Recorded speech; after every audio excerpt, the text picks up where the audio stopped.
Due momenti quest'anno organizzati dall'Accademia Studi Mediterranei, che vede la professoressa Assuntina Gallo presidente onorari, tra questa quella del Giardino dei Giusti della Valle dei Templi, che quest'anno si arricchisce della presenza di ulteriori alberi e relative stele che saranno dedicati a personaggi di grande levatura, tra cui l'ambasciatore Luca Attanasio, assassinato lo scorso 22 febbraio a Goma, nella Repubblica del Congo, e al magistrato Rocco Chinnici, ucciso dalla mafia il 29 luglio 1983. La cerimonia, come ogni anno, opera dell'Accademia Studi Mediterraneo. Il Giardino dei Giusti venne realizzato per la prima volta nel 2015 ed allora ogni anno viene impreziosito dalla presenza di piante a ricordo di personaggi che hanno lasciato il segno e la cui storia va ricordata per il loro impegno nella giustizia, per il loro altruismo. Su Dante il Giusto parlerà nella tavola rotonda che precederà la messa a dimora degli alberi venerdì 26 novembre alle 9:30 nella sala conferenze Casa San Filippo il professor Carmelo Mezzasalma, presidente del comitato scientifico della stessa Accademia.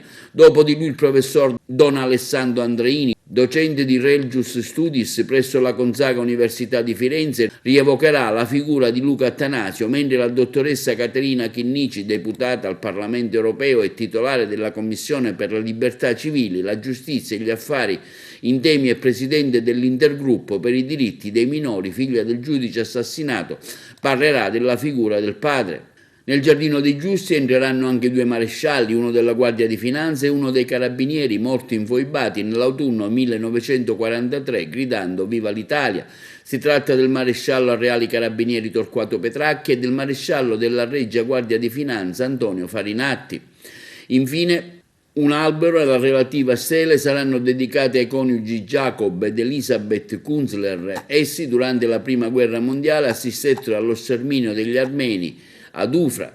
Nel dopoguerra rischiarono continuamente la vita per salvare 140.000 orfani, in prevalenza armeni, dispersi in tutta l'Anatolia, tanto che i due coniugi vennero affettuosamente chiamati dai piccoli che riuniscono a salvare papà e mamma Kunzler. La tavola rotonda sarà aperta dall'introduzione del presidente dell'Accademia Studi Mediterranei, Monsignor Enrico del Covolo. Gli indirizzi di saluto delle autorità presenti al termine dei lavori saranno presieduti dal professor Don Carmelo Mezzasalma. E il 27 novembre ci sarà la premiazione dedicata al premio Empedocle. Sono il cardinale Cristobar Lopez Romero, il professor Massimo Midiri, il professor Carlo Ossola, la dottoressa Caterina Chinnici e il giornalista Antonio Ferrari, i destinatari del premio internazionale Empedocle per le scienze umane, assegnato dall'Accademia Studi Mediterranei di Agrigento, giunto ormai alla sua 27esima edizione. Un riconoscimento andrà anche a Zacla Seiddichi e Attanasio.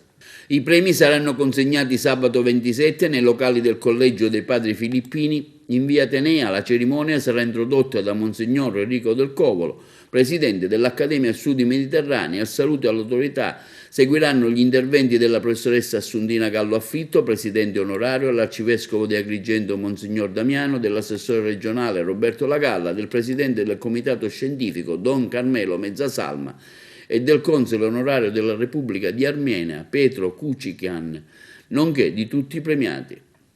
La serata si concluderà alle ore 19 con un musical omaggio a Dante, Viaggio nella Divina Commedia, con la regia e la drammaturgia di Marco Savatteri.